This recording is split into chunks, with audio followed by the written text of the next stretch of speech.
Yamuna Turen Ubda Kari Paubi Amta Hairo Singje kind of Sing Korang Bumpora.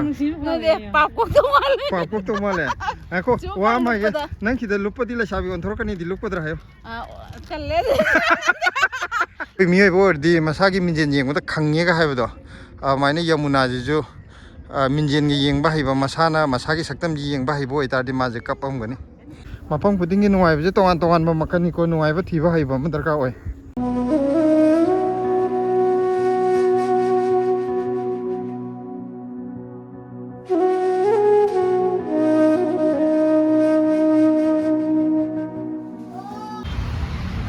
Masih dia koi marni waktu koi berlaku nih buko. Si sorong mapan dak kong nanggi yang postan. Hawe makha jauh di yang sathi na mod leh tare.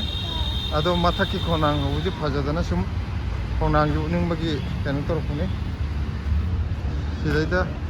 isi aga silaga jule ire. Isi agi manak te koi rakune. Ado silaga thabo gam chili video. Nambagi blesina mamang da set le. Koi ngang moi sida ita park le. Yamuna Turin Mapanda, Chala Pamugena, Yamunagi, Sing Pajaba, Sing a Muvachin with the Silam, the young Lugena. Togline.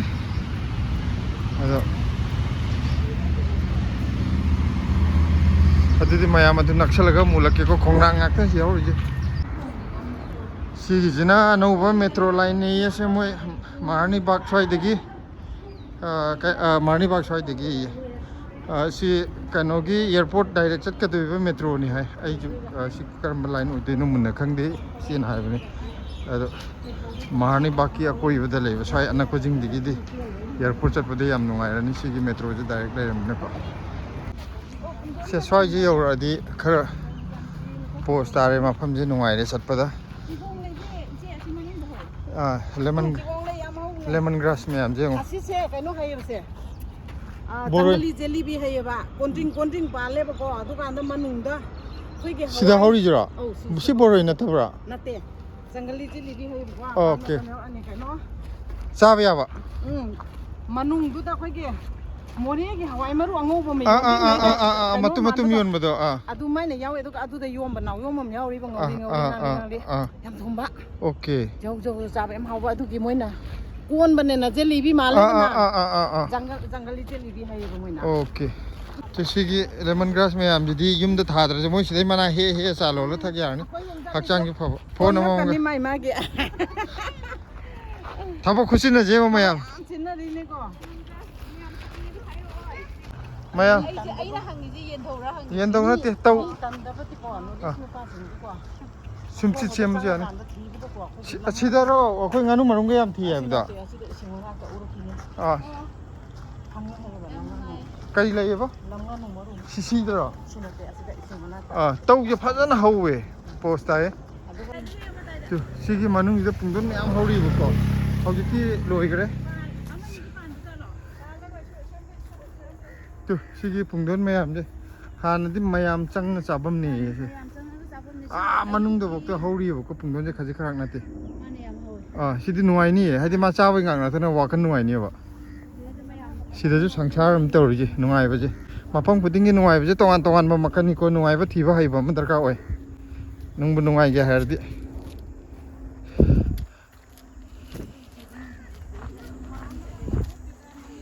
To sida ga na pa.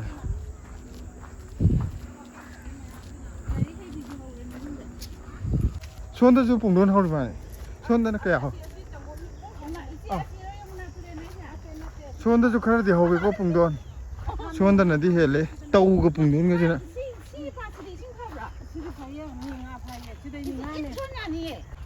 Mayam tu sidai da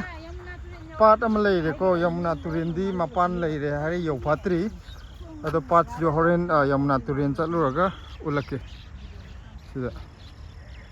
mi jo sa da mayam phami ko nga walking ga thokna rakhi sida tau ga mayam ho je si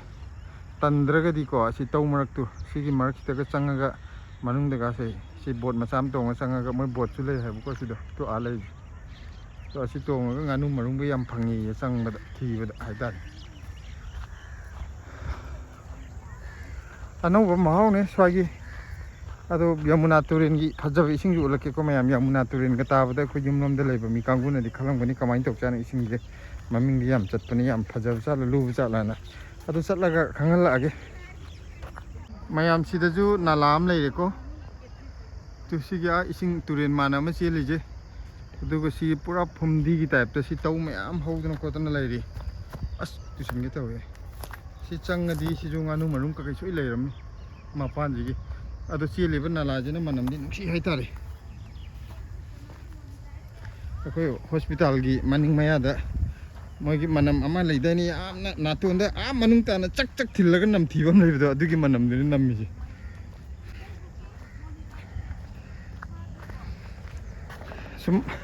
ꯁꯨꯃꯥꯏꯅ ꯑꯁꯪ ꯑꯃꯥꯟꯒ ꯍꯥꯏꯅ ꯖꯪꯒꯜꯒꯤ ꯇꯥꯏꯞꯇꯒ ꯆꯠꯄꯁꯦ ꯁꯤ ꯎꯕꯗ ꯋꯥꯈꯜꯗꯤ ꯌꯥꯝ ꯅꯨꯡꯉꯥꯏꯕ ꯑꯃ ꯐꯥꯎꯋꯦꯕꯀꯣ ꯍꯥꯏꯗꯤ ꯑꯩꯈꯣই ꯑꯗꯨꯗ ꯂꯩꯔꯒꯁꯨ ꯎ ꯋꯥ ꯍꯧꯋꯦ ꯈꯣꯠꯂꯦ ꯍꯥꯏꯔꯒꯁꯨ ꯑꯩꯈꯣꯏꯗꯨꯅ ꯒꯚꯔꯟꯃꯦꯟ ꯑꯦꯔꯤꯌꯥ ꯑꯣꯏꯕꯒꯤ ꯃꯐꯝ ꯆꯥꯅ ꯎ ꯋꯥ ꯈꯔ ꯊꯥꯕꯩ ꯋꯥꯅꯤ ꯁꯨꯃꯥꯏꯅ ꯖꯪꯒꯜꯒꯤ ꯇꯥꯏꯞꯇ ꯂꯩꯕ ꯖꯒꯥꯗꯤ ꯑꯝꯇ ꯂꯩꯇꯦꯕ ꯁꯤꯗꯅ ꯄꯨꯔꯥ ꯖꯪꯒꯜꯒꯤ ꯇꯥꯏꯞꯇ ꯂꯩꯕꯅꯤꯅꯀꯣ ꯁꯨꯃꯥꯏꯅ ꯎꯕꯁꯤꯁꯨ ꯋꯥꯈꯜ ꯅꯨꯡꯉꯥꯏꯕ ꯑꯃ ꯐꯥꯎꯋꯦ ꯑꯁ ꯑꯁꯤ ꯃꯔꯛꯁꯤꯗ ꯐꯖꯅ ꯂꯩꯔꯝꯅꯤ ꯉꯥꯅꯨ ꯃꯔꯨꯝꯒꯗꯤ 시기 말이야 티브 짱.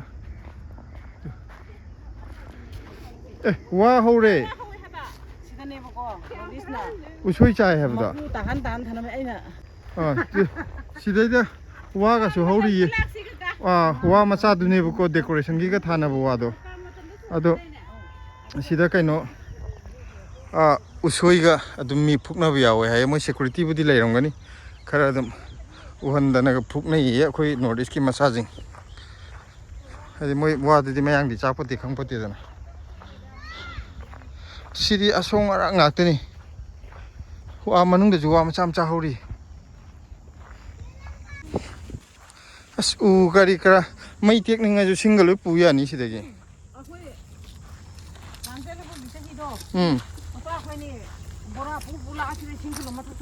अदुने मैते के जु यानी हौजिपुदी दिल्ली सरकार ना पोल्यूशन की थिंगा जो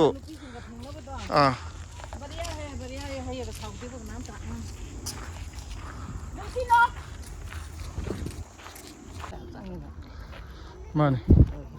मैम तो अखोय हुजिक अखोय रमी मैम लेरमनी बोन साना बखोनाबदुदी पूरा जंगल संसार में को मैम साइज कोई नहीं दिखलाई से मैम सी दिल्ली ने थाजर रही को मान मी तो मैम नहीं बनी ना बा अदो सुम चट की दबा मी नदी की तंग हंग कहीं तो रोनी बा फाई फाई दे मैम कोई उजिक जंगल दे फाउ तो कोई जंगल कोई फाउ दरो को सिले रे नमी से तादो रे सिददी चाव न कनो ले रे क्रिकेट सानाबम ग्राउंड याम चावले मैम अखोय यमुना तुरिन जौरे तु सिले तु सिंग मांगद ngसाइना अखोय मनमदी अखोय कनो तौग्रबनी को तराम तराम ओलखरबनी अदो मसक्ति हौजिकते उदंगाइरी सिदा लेरे यमुना तुरिन चावना सिदी अयुक वाकिंग लाकपदा हक्चांग पदो माले मनम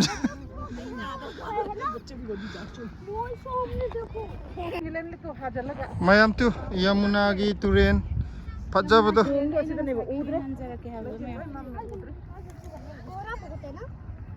मैम यमुना तुरेन की इसिंग याम नकना उलकीको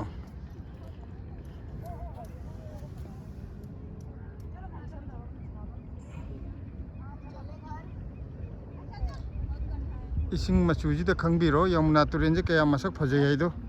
सी वृंदावन दगा फावर चेंदाइनी यमुना तुरेन जे सुमतु अंकंदा होई लाइगी तिनगी दबुदी अदुगी अदागी बुदी नतेबो सी कइनोनी मोय पंडित नगा लाइसन बसे इसिंग जे खितंग चिंदा थाओ कइनो तौरो कोकता खितंग हम हापोगा हापदो सिगी इसिंग यमुना तुरेन दो मसकाति फजद्रा यमुना कने गंगा यमुना गंगा न खितंग फरीको कइनो गंगा जु मखा ताबदी खंगदे अखोइना ऋषिकेश अदगी कने हरिद्वार ददी खर इसिंग द फजरिबो को ऋषिकेश दगा याम फजे दुगो यमुना जदी वा हाइने वाहै जे यमुना उबा मतमदा वा हाइबा नता वाहै हम थौ याद्रि फजबदो उचेक से फजे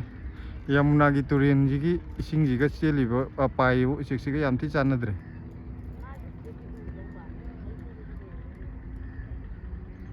इसिंग इथक्तौ ꯃꯌꯥꯝꯗꯤ ꯌꯦꯡꯕ ꯂꯥꯛꯅꯔꯤꯀꯣ ꯅꯨꯃꯤꯠ ꯇꯥꯔꯝꯗꯥꯏꯒꯤ ꯌꯥꯝꯅ ꯐꯖꯕ ꯁꯟꯁꯦꯠꯀꯥꯗꯨ ꯑꯣꯏꯗꯣꯏꯅꯦꯕ ꯃꯐꯝꯁꯤ ꯌꯦꯡꯕ ꯃꯇꯝꯗꯕꯨꯗꯤ ꯌꯥꯝ ꯐꯖꯕ ꯑꯗ ꯃꯅꯝꯁꯦ ꯑꯩꯈꯣꯏꯒꯤ ꯅꯝꯊꯤ ꯍꯥꯏꯕ ꯅꯠꯇꯕꯗ ꯀꯩꯅꯣ ꯅꯥꯇꯣꯟꯁꯤ ꯌꯥꯠꯂꯕ ꯀꯩꯅꯣꯝ ꯇꯧꯔꯦ ꯃꯅꯝꯁꯦꯒ ꯍꯥꯏꯕ ꯃꯅꯝꯗꯨꯅ ꯁꯤ ꯐꯥꯎꯔꯤ ꯎꯔꯦ ꯁꯤꯂꯥ ꯌꯃꯨꯅꯥ ꯇꯨꯔꯦꯟ ꯌꯦꯡꯍꯜꯂꯦ ꯑꯩꯕꯨꯗꯤ ꯍꯥꯟꯅ ꯑꯗꯨꯝ ꯎꯔꯦ ꯑꯗꯣ ꯁꯤꯂꯥꯁꯦ ꯉꯁꯤ ꯃꯥ ꯌꯃꯨꯅꯥ ꯇꯨꯔꯦꯟ ꯎꯕꯗ ꯍꯔꯥꯎꯅ ꯐꯣꯇꯣ ꯑꯗꯨꯝ ꯅꯝ ꯂꯩꯈ꯭ꯔꯦꯀꯣ ꯌꯃꯨꯅꯥ ꯇꯨꯔꯦꯟ ꯎꯕꯗ ꯀꯔꯤ ꯐꯥꯎꯕꯤ ꯑꯝꯇ ꯍꯥꯏꯔꯛꯑꯣ ꯏꯁꯤꯡꯁꯦ ꯀꯩꯅꯣ ꯏꯁꯤꯡ ꯈꯧꯔꯥꯡꯕ ꯑꯃ ꯐꯥꯎꯕ꯭ꯔꯥ ꯄꯥꯛꯄꯣꯛꯇꯧ ꯃꯥꯜꯂꯦ ꯉꯥꯏꯈꯣ ꯋꯥ ꯑꯃ ꯍꯥꯏꯒꯦ ꯅꯪ ꯁꯤꯗ ꯂꯨꯞꯄꯗꯤ ꯂꯩꯁꯥꯕꯤ ꯑꯣꯟꯊꯣꯔꯛꯀꯅꯤꯗꯤ ꯂꯨꯞꯀꯗ꯭ꯔꯥ ꯍꯥꯏꯌꯣ ꯀꯜꯂꯦ ꯂꯨꯞꯁꯤꯔꯥꯅ ꯈꯟꯕꯅꯦ ꯅꯪꯒꯤ ꯑꯗꯨꯒꯤ ꯋꯥꯔꯤꯗꯨ ꯇꯥꯕꯗ ꯑꯩꯈꯣꯏ ꯏꯃꯥꯁꯤ ꯑꯃ ꯂꯩꯌꯦꯕꯀꯣ ꯃꯥ ꯍꯥꯏꯅꯦ ꯊꯤ ꯀꯣꯝꯗ ꯂꯨꯞꯄꯁꯨ ꯂꯩꯁꯥꯕꯤ ꯑꯣꯟꯂꯗꯤ ꯑꯣꯟꯗꯤ ꯍꯥꯏꯗꯤ ꯂꯨꯞꯀꯅꯤ ꯑꯗꯣ ꯌꯃꯨꯅꯥꯁꯦ ꯑꯃꯨꯛꯇ ꯁ꯭ꯋꯥꯏꯗ ꯏꯁꯤꯡꯗ ꯇꯧꯔ ꯂꯨꯞꯍꯟꯁꯦꯕ ꯑꯩꯗꯤ ꯂꯨꯞꯄꯔꯣꯏ ꯑꯉꯥꯡ ꯃꯣꯏꯒꯨꯝꯃꯥꯏ ꯑꯣꯟꯅꯤꯁꯨ ꯑꯩ ꯂꯨꯞꯄꯔꯣꯏ ꯕ꯭ꯂꯦꯁꯤꯃꯨꯛ ꯆꯥꯎꯕ ꯑꯣꯜꯂꯅꯤꯁꯨ ꯂꯨꯞꯄꯔꯣꯏ ꯏꯆꯦꯗꯤ ꯑꯗꯣ ꯁꯤꯅꯤ ꯃꯌꯥꯝ ꯌꯃꯨꯅꯥꯒꯤ ꯐꯖꯕꯀꯣ ꯁꯤ ꯃꯤꯑꯣꯏꯕꯅ ꯃꯥꯡ ꯇꯥꯛꯍꯟꯒꯦ ꯍꯥꯏꯔꯗꯤ ꯀꯩꯁꯨ ꯂꯩꯇꯦ ꯍꯥꯏꯁꯦ ꯃꯤꯑꯣꯏꯕ ꯍꯥꯏꯁꯦ ꯁꯥꯊꯤꯕꯒꯤ ꯆꯥꯡꯁꯦ ꯑꯗꯨꯅ ꯐꯖꯈ꯭ꯔꯕ ꯇꯨꯔꯦꯟꯁꯦ मागी फजरब सक्तम अमा ओलल्ले हाइतारे टॉप टॉप सक्तम अमा मसागी करम सक्तम अखोई मियोइबो ओरदि मसागी मिंजेन येंगबदा खंगेगा हाइबदो माइने यमुना जिजु मिंजेन गे येंगबा हाइबा मसाना मसागी सक्तम जी येंगबा हाइबो ओइतारदि माजे कपमगनि आदि थतला कैनो मसाम लेदि असंगबदो अदुदि हल्लजिरा यारबा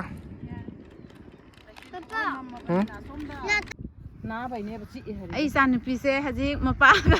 ꯃꯄꯥꯒꯤ ꯗ ꯑꯣꯏꯅ ꯇꯣꯡꯉ ꯆꯠꯈ꯭ꯔꯦ ꯃꯈꯣꯡꯁꯦ ꯁꯤ ꯁꯨꯝ ꯂꯥꯛꯄꯁꯦ ꯐꯅ ꯁꯥꯡꯉꯦ ꯃꯥ ꯀꯟꯗꯤ ꯀꯜꯂꯦ ꯑꯩ ꯏꯆꯥꯅꯨꯄꯤꯁꯦ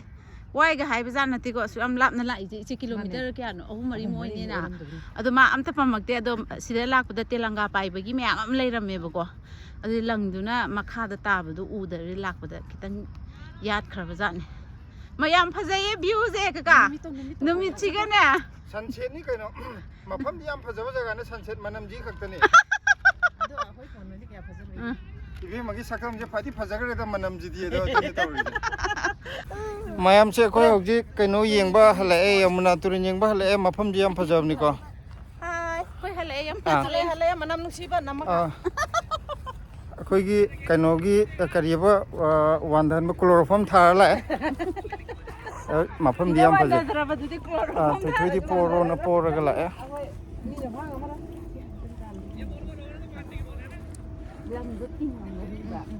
चंपक पी अखोइ थाइने युमदा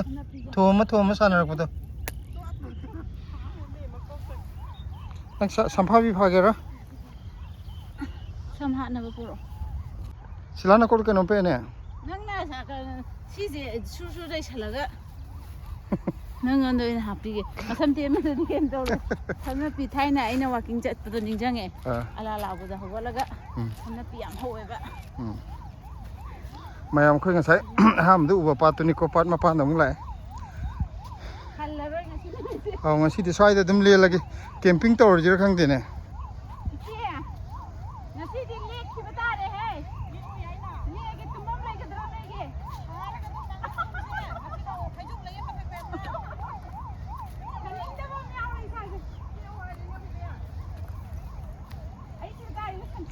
कइनो मयाम सादे मोय अंगांग जे कइनो हिरा कइनो को हिनि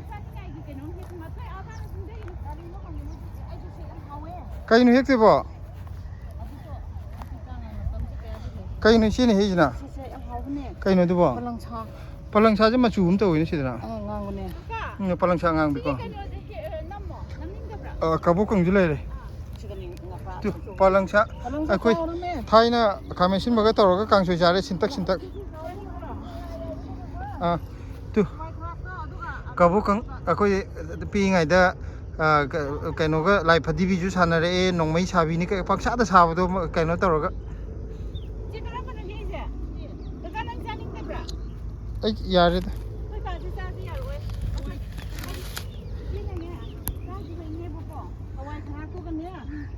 तु कबो कंग मसा खंगदब नते अखोइ चाइरे थाइना युमदा सिना मुलमदाइ हापोबा कोलमनी जो हो रही कोलमनी जो सीधे ले आइडी हम हावे बसे मोय गे मयांग गे पालक तो चाइं देबा सिना सिले दना पाट मापान की कोलमनी पालंगसा लोई ले रे ꯁꯤꯗꯩꯗ ꯏꯁꯤꯡꯒ ꯆꯥꯎꯔ ꯉꯥꯒ ꯐꯥꯏ ꯍꯥꯏꯕꯅꯤ ꯁꯤ ꯉꯥ ꯑꯗꯨꯝ ꯂꯩ ꯍꯥꯏꯕꯅꯤ ꯁꯤ ꯉꯥꯒ ꯑꯆꯧ ꯑꯆꯧꯕ ꯂꯩ ꯍꯥꯏꯕꯅꯤ ꯇꯨꯡꯍꯟꯕꯤ ꯀꯔꯤ ꯀꯔꯥꯒꯁꯦ ꯃꯖꯥꯎꯕꯤꯁꯨ ꯍꯧꯔꯤꯔꯣ ꯑꯩ ꯆꯥꯔꯦꯀꯣ ꯑꯅꯤꯔꯛ ꯀꯨꯝꯁꯤꯒꯤ ꯁꯤꯗꯤ ꯇꯨ ꯃꯖꯥꯎꯕꯤ ꯍꯦꯛꯀꯦ ꯍꯥꯏꯔꯣ ꯅꯪꯗꯣ ꯏꯆꯦꯒꯤ ꯍꯦꯛꯄꯤꯔꯤꯕ ꯑꯩꯗꯤ ꯉꯁꯥꯏꯗꯁꯨ ꯆꯥꯗꯦ ꯃꯅꯥꯁꯨ ꯌꯥꯝ ꯑꯗꯨꯗꯤ ꯌꯥꯝ ꯃꯣꯏ ꯍꯩꯗꯨꯁꯨ ꯃꯖꯥꯎꯕꯤ ꯑꯣꯏꯔꯝꯒꯅꯤ ꯁꯤꯂꯥ ꯃꯣꯏ ꯁꯤꯗꯤ ꯃꯥꯔꯀꯦꯠ ꯃꯌꯥꯡꯁꯨ ꯌꯥꯝ ꯆꯥꯏꯗꯅ ꯃꯖꯥꯎꯕꯤꯗꯤ ꯀꯔꯤ ꯍꯩꯌꯦ ꯄꯥꯇꯨ ꯍꯥꯏꯕ꯭ꯔ ꯀꯩꯅꯣꯝ ꯍꯥꯏꯗꯥꯏ ꯕꯥꯊꯨ ꯕꯥꯊꯨꯋꯥ ꯕꯥꯊꯨ ꯎꯆꯦꯛꯁꯤ ꯌꯦꯡꯉꯨ ꯂꯩꯕꯥꯛꯁꯤ ꯄꯦꯠ ꯄꯦꯠ ꯄꯦꯠ ꯄꯦꯠ ꯂꯥꯎꯔꯒ ꯆꯠꯄꯗ ꯀꯣꯝꯄ꯭ꯔꯦꯠꯇꯨꯃ ꯍꯧꯔꯝꯃꯗꯤ ꯀꯣꯝꯄ꯭ꯔꯦꯠ ꯀꯣꯝꯄ꯭ꯔꯦꯠꯇꯤ ꯍꯧꯗꯦ ꯁꯤ ꯀꯪ ꯃꯔꯛꯇꯀꯣ ꯉꯥ ꯁꯤ ꯈꯣꯏ ꯆꯣꯞꯄ ꯐꯥꯅꯤꯌꯦ ꯏꯆꯦ ꯃꯣꯏ ꯆꯨꯞꯄꯅꯦ ꯂꯥꯡꯁꯨ ꯊꯥꯕꯅꯦ ꯁꯤ ꯃꯅꯨꯡꯗ ꯑꯗꯨꯒꯤꯅꯦ ꯁꯤꯗ ꯍꯤ ꯊꯝꯃꯤꯁꯦ ꯑꯣꯀꯦ ꯑꯗꯨ ꯁꯤꯗꯤ ꯑꯁꯤꯗꯤ ꯍꯪꯒꯣꯏꯉꯥꯏ ꯂꯩꯇꯦ ꯁꯤꯒꯤ ꯃꯃꯥꯟꯅꯕꯤ ꯂꯩꯁꯥꯕꯤ ꯃꯁꯛ ꯐꯖꯕ ꯑꯃ ꯁꯥꯔꯦ ꯃꯁꯝꯁꯤ ꯌꯥꯝ ꯆꯥꯎꯔꯦ ꯄꯨꯔꯣ ꯌꯥꯔꯦ ꯅꯨꯡꯉꯥꯏꯕ꯭ꯔꯣ ꯊꯣꯏꯊꯣꯏ ꯁꯤꯗ ꯂꯥꯛꯄ